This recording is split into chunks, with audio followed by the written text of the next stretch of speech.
Hey, Eric. How's it going tonight, John? It's going well. I hope you had a Merry Christmas. It was fabulous. We went to Grandma's house. Over the river and through the woods. Like the song says. My 15-year-old learned how to snowboard, and now she's decided she wants to be a professional snowboarder. And After one time? well, 1.5 times. Her Wow. cousin took her out on Saturday, and her cousin's husband works in a ski shop, or did work in a ski shop. Took her out, taught her for half a day, and then on Monday we went out as a family, and she did great. We stuck to the easy hills, the green dots. Uh-huh. We didn't do any of the black diamond things. Yeah. But she did great. Can't get spoiled with Utah snow, though. Yeah, it snowed 5 inches the night overnight, and we got there. It was still snowing really lightly, and about 11 a.m. it cleared up and was just beautiful the whole rest of the day. So, and my youngest took a ski class, and Samantha has decided she might want to ski, and Ty has decided that skiing is not his thing. Well, while she's in Utah, it's a good time to take advantage of proximity to the canyons. Exactly. I feel bad. I lived in Utah for almost 4 years and never went skiing once. Yeah, I thought about taking a lesson with him because it had been, I'm going to go close to 20 years since I've actually gone skiing. Ooh. But I didn't, and it worked out great. I was able to get up and down the mountain pretty easily. Like riding a bike, huh? It was fun. Yeah, apparently. Was had by all. I'm going to guess you had a X% chance where X may only be a single digit of like breaking a leg or an arm or something. And, okay, good. You rolled your dice. You came our way. That's right. Fantastic. I did the math. Exactly. Calculated risk. Yeah, skiing is one of those activities that's not cheap unless you're all in. Right. Well, kind of like golf, having a relative that works in a ski shop and can help deck you out free equipment and give you lessons and everything else. That's nice. Yeah.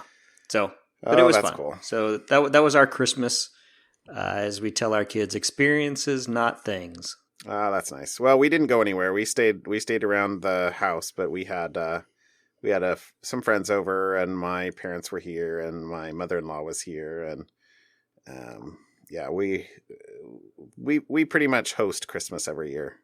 We never go anywhere for Christmas, so to speak. But it was a good day, and weather here was great, and the food was good, and I think I made myself sick eating. In fact, I just had to scrape a bit of extra pie in the trash right now because I'm too full to eat it. Just leftover pie. So it's all good. So hey, kind of in the early parts of the show here, I thought I saw a tag. This could have been my something fun, but I've got something that's more fun. So I don't want to save this for something fun. But in the Christmas spirit. In the Christmas spirit. Right. Plus, this might wind up being a short show because, I don't know. We've got a couple of topics, but I saw a Twitter tag called Drone Crashmas.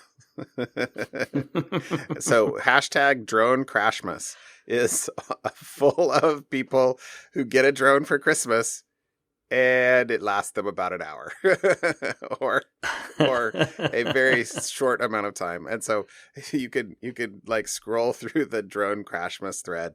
And, the reason why this kind of hits me in the soft spot is it technically wasn't Christmas, but it was his birthday. But I gave my son a drone for his birthday a couple of years ago. About a year and a half ago.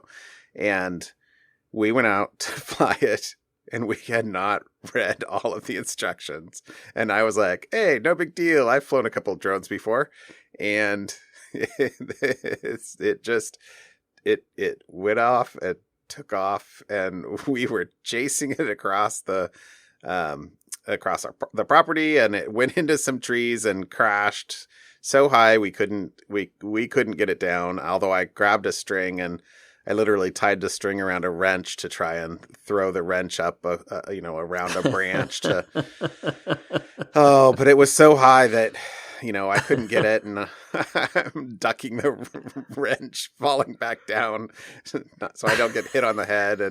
But I wound up calling a buddy of mine, actually does tree service work, kind of on the side, kind of, I don't know, and so he has all the kit, and I figured he would climb the tree. He's up in trees all the time. I figured he'd climb and kind of cut it out, but he actually did as a pro what I was trying to do. But he had a special, like, almost like a, what do you call, like those softballs you kick around. Anyway, he had like a ball tied onto a string so that it was easier to throw, and the string was all carefully coiled inside this like box that unfolded so that it, as you threw it, it would uncoil perfectly, which was part of the problem. So it doesn't like jerk it down. And anyway, he was able to basically get it down with like 2 throws. I don't know. It was one of those things where, you spend an hour or maybe even more doing something that you're like, it kind of should work like this. And then a pro comes in and goes, beep, beep, beep, beep, done.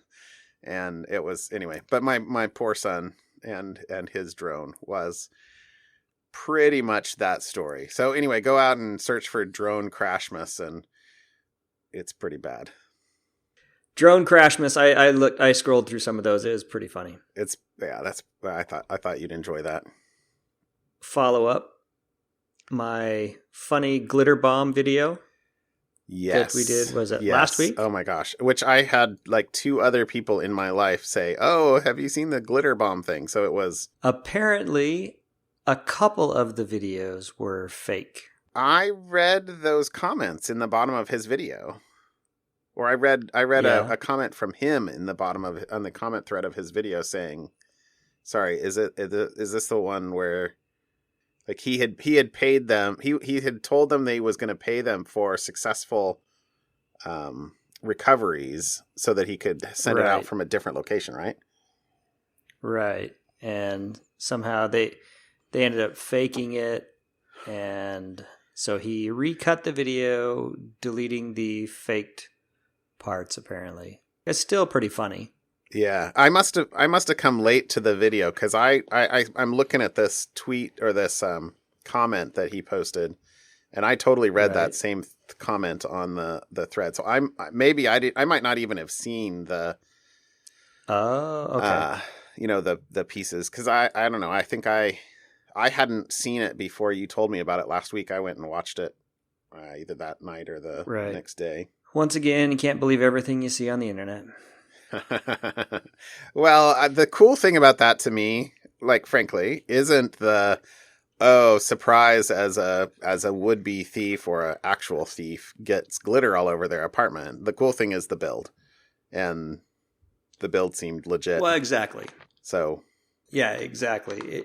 It functioned. It worked. It was still pretty cool, even if just a couple pieces were faked. Yeah. Okay, that's cool. Still worth watching, and still a cool build. All right. Well, shall I jump into my topic? Because it's yeah. Let's go. A short one, and it's more really. I'm gonna jump on my password bandwagon again. Coming up in the new year, pay attention to passwords. Use a passwords manager, people. And there was a Twitter link. I guess Spotify. We'll link to the Twitter thread. But apparently Spotify asks users for their Spotify username and password over Twitter. Are you kidding me? As a DM, a direct message over Twitter to help them solve account problems. The short answer is no one should ever ask you for your password. No company you deal with should never ask you for your password. And if the company can't help you without unless you tell them the password, then the company is doing it wrong. Oh my! And I actually had AT&T I told you about this, was 3 or 4 months ago when I was having a problem with AT&T and I was having issues and I was upset with AT&T. One of the reps was asking me for my password. And I said, I'm not giving you my password. And he said, then I can't help you. I'm like, then get me someone else, because that's not how this should work. So if anyone asks you for your password, even if it's the company you deal with or you have an account with, you should not give it to them. No. They should be able to solve whatever problem you're having without you revealing your password. So, wow. Just tip number 1 going into the new year. That is brutal. We'll post to the Twitter link. It's not an isolated incident. It was multiple times. I can see the Spotify Cares Twitter account saying, we will never ask for your passwords. And so everybody's pasting screenshots of the same account asking for, send me your password. Right. That's what happens when you have a shared account, I guess, that's and you've got somebody not well trained. I don't know. Oh, that's bad. Yeah. Well, and so that was just that's actually, I'm just going to keep it at that tonight. That's my short reminder. Hey, don't ever tell anybody your password. Use a password manager. Keep your passwords different across all your various accounts. Which you can only really do unless you're either Superman, Superwoman, or use a password manager. Yeah, you're either Sheldon or you need a password manager. Right, there you go. Let's get a reference out of the 50s. Okay, fine. All the cool kids. Watch Big Bang Theory. I saw Aquaman. The Superman, Batman, they're coming back. Aquaman. No. I'm sorry. DC is still... I mean, I have not seen Aquaman. I'm looking forward to seeing it. I'm sure it'll be a enjoyable 2 hours, so long as you don't want to think too much. It's good. I saw it. It's visually fabulous. Yeah. Actually, I'll probably take as long as you go with that... As long as you go with that, that's where it begins and ends. It's fun. It's a lot of fun. All right, but it's not. I saw some pictures of big shark teeth, so hey, it's like Shark Week. Oh, that's funny. Yeah, that's funny. Okay, yeah, anyways. Got it. Passwords. I'm good. I'm good with that these days. Sweet. All right. What's on your list today? I had a couple that I thought were were pretty good. Sorry, I'm laughing because I'm looking at my notes for the first one. So the first one, remember when we talked about the fish tank that was hacked? I will have to dig up what episode that was in. But this is a hot tub getting hacked. That's exactly what you need to put online on the internet, is your hot tub. Now, I know that I've got some things around the house that have Wi-Fi that are, I'm sure, terribly insecure as well. So I don't know. I want to be cautious throwing some stones. Although I do have a couple of different Wi-Fi, SIDs and a guest account and stuff like that. And so I do try and do a little bit of separation. But this example, sorry, I'm totally laughing at this. I'm laughing for the first thing is that. One of the things with IoT is sometimes in order to play with it, you got to buy one. So this company bought a hot tub so they could hack it. And so I'm picturing, I don't know how big they are. There was it was Pen Test Partners or something like that. So maybe I'd love to see that expense report. Hey boss, exactly. We need to. I bought the cheapest one. It was only $5,000, whatever. Anyway. So this is brutal. This is brutal. So, okay. So the first thing about it is the hot tub can either be a Wi-Fi access point itself. So you could basically, when you first plug in, you connect to it. And lots of devices do this these days where you connect to the Wi-Fi and you basically configure it to connect to your other Wi-Fi, at which point in time it kind of reboots and then becomes a client on your regular Wi-Fi, right? Right. But if you leave it as an access point, then There's no security at all. Anyone can connect to it. Right. So if you live where you have no neighbors, okay, you're probably aware of somebody driving down your driveway to connect to your hot tub. But most people don't live in isolation. Most people live close enough. In fact, you can search it. They actually it looks like there's a SID. So it's BWG spa something. So if you could search them with a regex for starts with BWG spa. So nice. Okay. So yeah. So if you could have kept it as an access point, totally open. But okay, you're like, so okay, but that's only a one-time thing. If you configure it to connect to your Wi-Fi, then it shouldn't have its own access point on, so maybe it's better that way.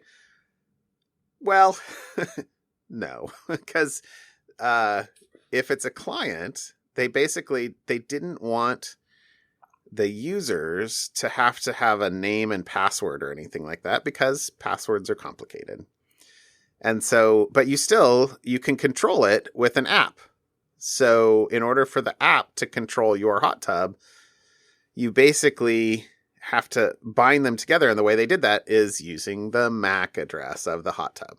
And so you can basically search for the MAC addresses in a given range and scrape the server side, or right. And effectively what's happening there is they're using that MAC address with prepended by a bunch of F's as the quote unquote token to the web API, the server side cloud web API. So you can, and it has a REST API, so you can turn on and off the jets, turn up the temperature, can basically control all the features of any of the hot tubs that have been sold in the last 5 years remotely. Let's say that I wouldn't want to have one of these hot tubs right at the moment.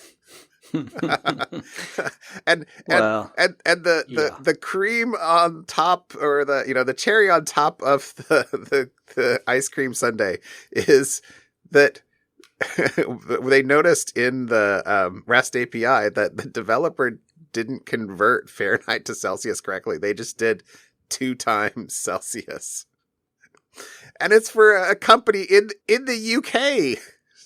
So this must have been an American programmer. I don't know where they came. I don't know where they came. Anyway, I thought this story was kind of a Christmas miracle. But my guidance here of, if it's IoT, it's the insecurity of things. All right, so my second topic is I'm going to choose a cryptocurrency one, because I know it's not the beginning of the year, so you're still on. We need to talk about some cryptocurrency thing every episode. Yeah, but this I saw, and this was a hack of Electrum wallets. So basically, what happened here is, evidently, I didn't realize this, but Electrum is. Actually, maybe you know that a little bit more, but Electrum is like a distributed wallet platform. Yeah, I had actually not. I think I'd seen it, but I had not paid much attention to Electrum wallets. Sorry, I said Electrum. Yeah, Electrum. Electrum. Sorry, Electrum. But essentially, what happened here was, you evidently can run your own Electrum server. And so what the hackers did was they spun up a bunch of Electrum servers, but that were modified to send users, and so that means that users that are trying to trying to perform a transaction using their Electrum wallet will get randomly sent to a Electrum server of somehow.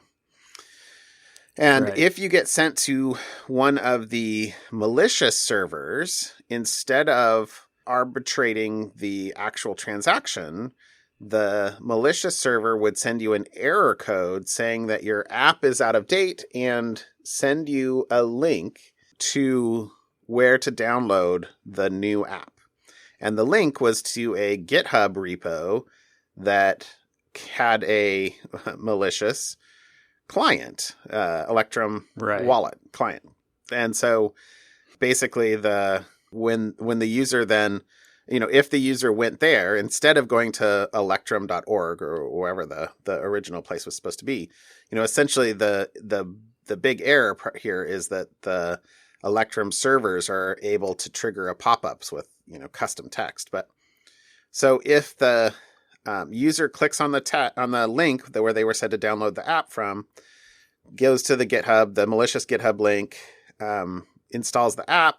Then when you relaunch the app will work. But since it's a malicious app, the first thing it did was ask for a two-factor code, which would normally not have been requested until you tried to send funds, but it's being asked because the malicious app is about to send funds.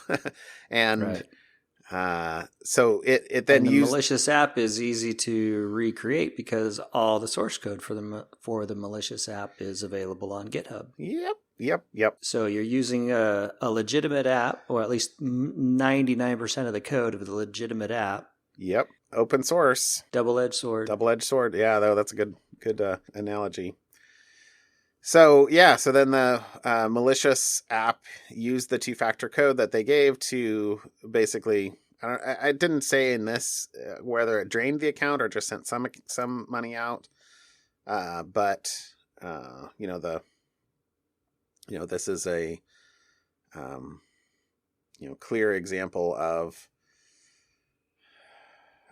something that's so. I mean, it's so sophisticated that your average user isn't going to realize that the link they just got, passed to didn't actually, wasn't the link that they should have gone to. I mean, who's going to know that, you should always get your updates from electrum.org, right?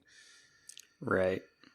I mean, the trust in the app ecosystem, that's what a trusted app store like the iOS App Store or Google Play Store is performing. That's a critical service that is one of the reasons why I at least don't complain too much about the 30% overhead that I know they're charging. Because it's the trust more than the distribution that I think is valuable there. Right. They built up some level of validation, verification of the apps that you're going to download. Right. Yeah, you can't just willy-nilly link to some arbitrary site. Because the hackers could easily have added typo squatting thing, electrom.org instead of, we talked about that a couple days ago too. I mean, there's other ways to make it so that it even seems a little more legit if necessary, and just transparently redirect behind the scenes. Yep.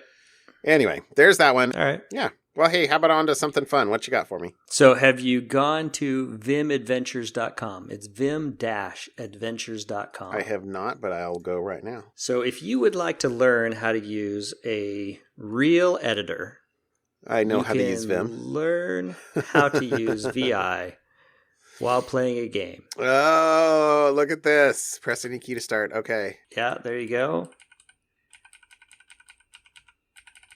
And you've got all your stuff. You run around. Yay. We're going to go find all sorts of things. Do I want to get up to this treasure? How do I get into the treasure chest? Okay. Yeah, I can. I see the key down there. So vimadventures.com is a fun little way to using the I love keyboard. I love it. And it's kind of a fun game as well. And it will teach you an editor. So if you have someone who... maybe your kids, you want to make sure that they learn how to use text editors. not just big IDEs. Teach them how to use good old-fashioned VI. Vim-adventures.com. A fun little way to learn. Cool. Anyway, so that's my something fun this week. Okay, that is... And it's hard to describe it other than go to the website and look at it and play around with it. Except that if you are going to learn any editor for any sort of computer programming, you should totally learn Vim. Yeah.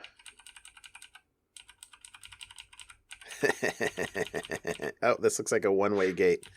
Okay, I gotta stop playing this. Okay, my something fun. I think you have me way beat on that something fun. I like that a lot.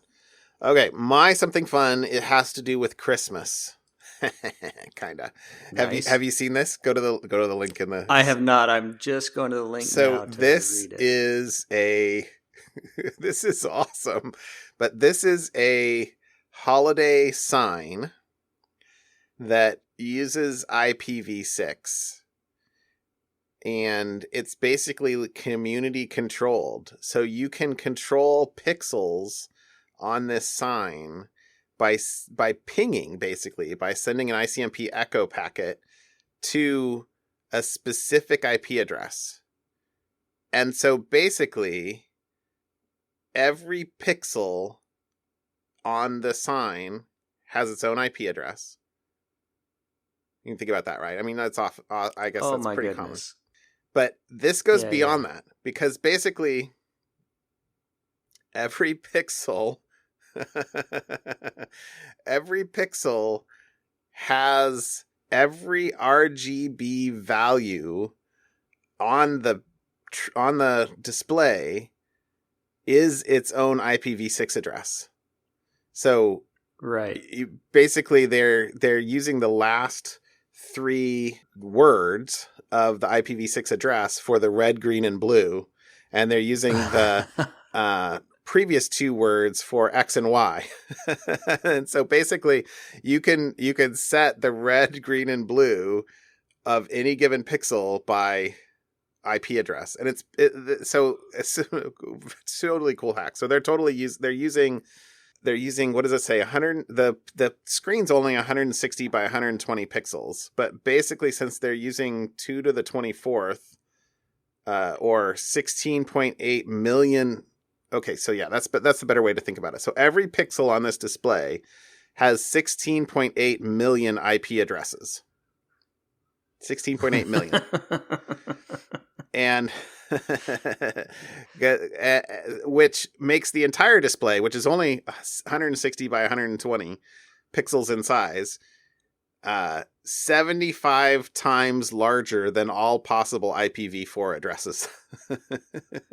So 75 times larger than every addressable computer on the internet today.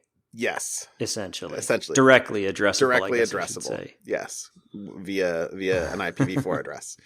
Yes. Right. So basically this hack, and of course the security angle, so this didn't really have a security angle, except that you actually have to go get your source IP if you want to control the display whitelisted, because clearly people hacked it and were displaying bad things. So because people. But anyway, I thought this was cool, and this article is basically a cool hack that demonstrates how many addresses are available in the IPv6 address space. Right, because what they say, I like the line in there that says, "And if you think this is wasteful, don't worry about it. There are enough for 10 to the 27th such displays." So whatever 10 to the 27 is, that's how many of these displays IPv6 could manage and handle. Yeah. That's quite a bit. All right. Anyway, that was my something fun. I thought, kind of holiday theme. I thought that was cool. Well done. And with a holiday theme. All right, Eric. I hope you have a happy new year, and I guess the next time we get together, it will be 2019. Yeah, see you next year. All right, sounds good. Have a good one. Good night, John. Bye. Bye.